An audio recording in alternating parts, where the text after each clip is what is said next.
Oh, you're actually asking me now? Yeah, I'm asking you now. My motivation is, you asked me and I said yes. And I wasn't really fully aware of how far I would be driving. But fair play, you followed through. I did follow through. I didn't follow through. Yeah, no. We've got Imodium for that. And I thought to myself, I want to help these guys out. I don't want to walk up the mountain. Fair play. Driving's much easier. Tell you what, to get here, Emma has been an absolute legend. The drive up was so smooth. We did really well. I only nearly killed one person. Yeah, but they would probably deserved it. And it was my next door neighbour. Yeah. So then, James, we're here in not so sunny Scotland at the minute. Tell us a little bit about yourself and why you're doing the Three Peaks Challenge. The reason why I'm doing the Three Peaks Challenge, that when you approached me, Gareth, I thought it would be a really good idea for me to have this kind of a challenge, and because I've already done and because I've never done actually climbed Ben Nevis, I thought, wow, this is going to be a brilliant thing for me to do. Yeah. And I thought, when it comes to getting a group of people together. Hello everyone. I've got my big mate with me. So, Monty. Hello, Jazz. What's your motivations? Motivation's better. Motivations. What's your motivations for doing the Three Peaks Challenge? I got duped into this by Kira Sembi, who said, I'm the only girl doing this. I don't want to be the only girl. I never thought it through. I just flippantly said, yeah, okay, I'll do it. And then she went to see Westlife, which I hope was amazing. And now I'm here and it's too late to back out now, so Sembi, this is your fault. It's your fault. But I have been able to eat chips all week, and I've had fish and chips, that was exciting. I had pasta, I've had pizza, garlic bread. So I've had a lovely week, but I don't know if that was the right carb loading, but I just don't want to let everyone down because I've got disabled legs. He's taking the mick out of me now. Me? He's always taking the mick out of me. So, hello Christopher. Hello. Tell everyone what your motivations are. My motivation, you offered me the opportunity to do this again, so I've done it before, and I thought, you know what, sounds like fun. It's a challenge where I struggled a little bit last time, so I'd like to do a bit better this time. Be a support network for everybody else, be a good team player. Yeah, be good. Be good. Glad to have you on board, mate. I think we're going to smash it. Hi, Phil. Alright. So, Philip. Yes. Introduce yourself and what are your motivations for this challenge? So I'm Phil Arkinstall. I've known Gareth for many years now through BNI. Yeah. A few months back, I left BNI a few years ago and I went to visit the chapter and catching up with Gareth and Dave and a few of the others. And Gareth was telling me about the Three Peaks Challenge that they were doing in June. And I said, oh, that's right up my street. Been doing a lot of challenge type stuff lately, like half marathons and fun runs, and quite up for doing something a bit different. So never been to Ben Nevis before, never been to Scarfell Pike before, although we filmed just around the corner from it. Oh yeah, I didn't know that. Yeah, we filmed in Muncaster Castle, which is just up the road. Nice, that, yeah. And so yes, I'm all up for doing more and more challenges as I hit 40 next year. Yeah. So quite keen to take part and raise some money for charity at the same time. Wicked, man, wicked. Been lucky, does he? Thanks for being part of the team, man. It's It's great to have you on board. I think we've got a great team. We're going to smash it. Yeah. Just slow and steady, wins the race, we'll be fine. Or maybe mildly quickly, and we'll win the race in this occasion. Yeah. Just under 24 hours is fine. Yeah. The main man, the Ultraman, the Iron Man. He's just coming out now. All joking aside, like, you're definitely fit enough to do this. You'll be flying up there. I think your motivations are probably a little more and deeper than that. With your business being like big in care, and like we're raising money for a great charity, which is care based. So I think you're probably doing yourself a bit of a disservice there, because I think you're quite up for this. Well, the story behind it, I just didn't want to say on camera or sat next to you that it was a little bit to do with supporting you and your mum and the fact of that. Yeah. So we're having a lot of fun, but there is a deeper side to what we're doing here, and that is the charity element. So nice one, dude. Thank you muchly. Good day. Next. Okay. So introduce yourself and tell us what your motivations are. Hi, I'm David, and my motivation for this was, a while back Gareth told me he'd done the Three Peaks, and I was like, that's cool, I'd like to do that someday. And at that point, I was a bit heavier and a bit less fit. And then Gareth said he was organising it for this year, and that was after I started to get a bit of running, get a bit fitter. So I was like, I'm well up for that. Count me in. No idea like what was involved or anything. Just count me in. Yeah, man. And that was it really. And now I'm training for the ultramarathon, so that's in 3 or 4 weeks. So this is a good training on the legs leading up to that as well. And ironically for you, this is probably a bit of a deload from your regular training, isn't it? So Well, it is in terms of distance, but in terms of height, it's going to be a lot more, which is going to be good because the ultra is a lot of up and down, so this is going to be really good training for my carbs and That's for really like uphill. the pace of it as well, isn't it? It's a bit lower, but it'll be good. It's standing in good stead. And they do like hill training, so this is going to be brilliant, and it's just an absolute challenge in itself as well. So Yeah, really to get this looking done, forward we get our certificates when we do it, and it is a big thing. This, Yeah, so, fair awesome, play. buzzing. Can't wait to get up that mountain. Right, cheers, guys. It's an old man.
How we doing, guys?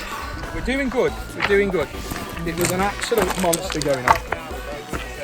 No, yeah, half hour ago I would have probably punched you. So on the way back down now, it's 8 o'clock. We've got to get down 2 hours for any chance of making it on time to the next mountain. Might be a bit tight. A bit slippy on these bits. Whew.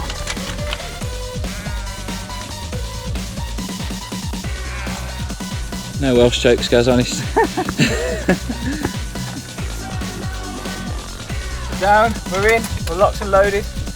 And on to the next one. On to Scarfell.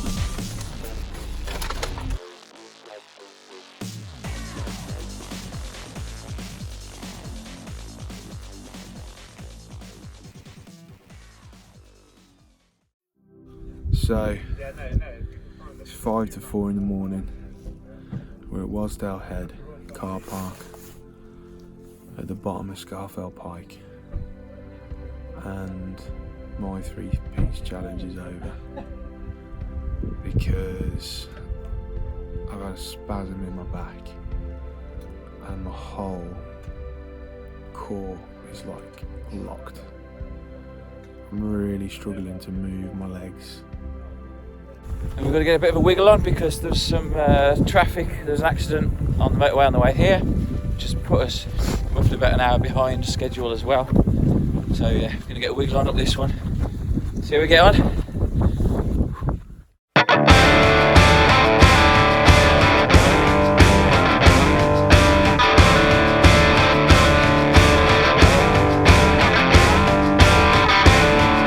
Silver and sunshine is rising up. Pour yourself another cup of Lady Grey.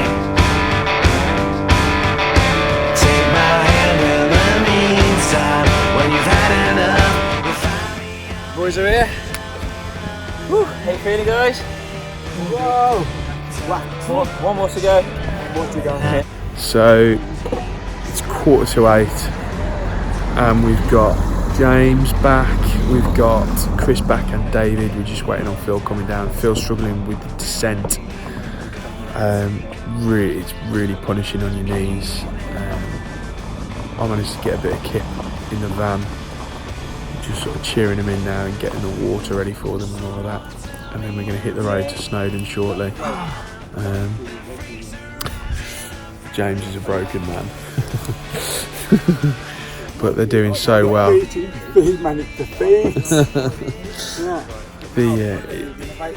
It's punishing. It is truly punishing. This is Hannah's knee's gone. She didn't do Scarfell either. It's tough. This is tough. The reason why this isn't a live feed and it's a posted video is because there is zero signal here. Absolutely nothing. So we'll post these as soon as we get some signal. So if you're coming up to Snowdon, thank you. We're not sure how many of us will actually be finishing this because we are literally broken. We've been held together with sellotape at the minute. So see you at Snowdon, guys.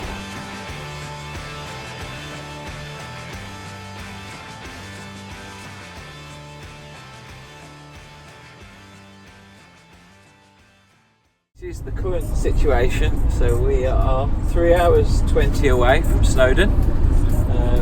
Aiming to get there for about 12:34 it says at the moment, which means we are going to have to get a shift on up there to try and get it up in time to do the whole thing in 24 hours. So it's going to be doors slide open, out and up.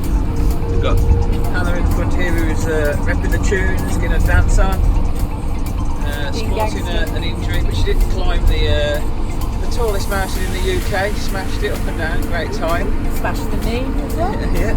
Smash it. We've got Emma, who's our awesome driver. Emma's like one of these movie style getaway drivers. She's just dodging things, dodging traffic jams, weaving in and out. Yeah, she's high on about 12 cups of coffee and Pro Plus. She's coming out with some wonderful tidbits.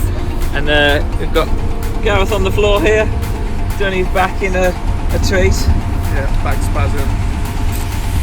So we're flattening it out, hoping that he might be right for Snowdon, but we'll see how it gets on when we get there. Fingers crossed. And then we've got everybody else just cabbaged in the back.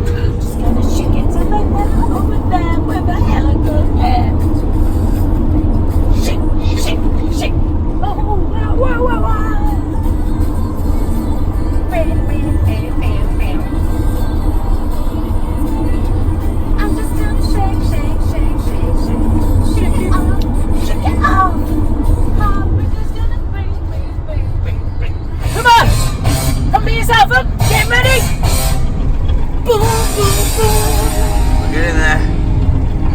0.5 mile. We're on the last minute! You ready, Chris? I'm all good.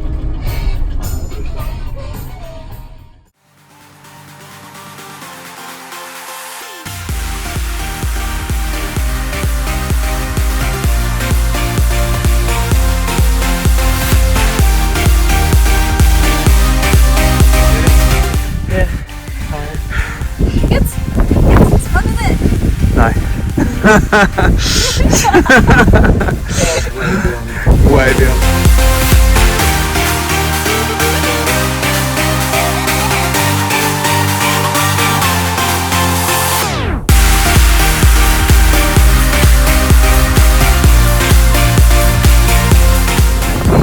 Just made it to the top of Snowdon. Chris is just behind me. He's about 5-10 minutes from the hill. You can see him just there. Made it up in. No, just look at my watch without covering the camera. Made it up in 1 hour 39. So literally, you are half a mile away. Once you get to that point, it's flat. Once you get to that point, it's flat. You'll make it to that point, honestly, it's flat from there, you'll be fine. You're literally like 20 minutes away.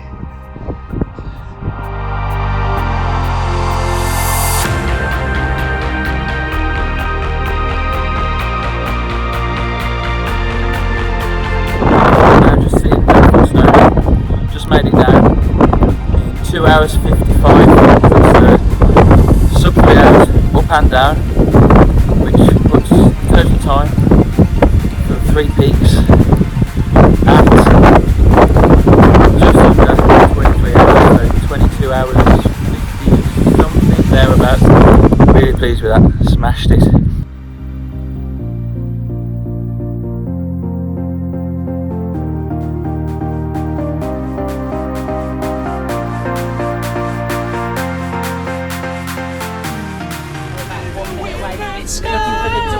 Let it go, let it go. You'll never see me cry. I see what's happening, yeah. You're face to face with greatness and it's strange. You don't even know how you feel. It's adorable. It's nice to see the humors never change. Open your eyes, let's begin. Yes, it's really me, it's Maui, reel it in. I know it's a lot, the hair, the bar. When you're staring at a demigod, what can I say except you're welcome? I'm just here now at the hospital picking up James, who was admitted around 3 AM last night with severe dehydration, struggling with that.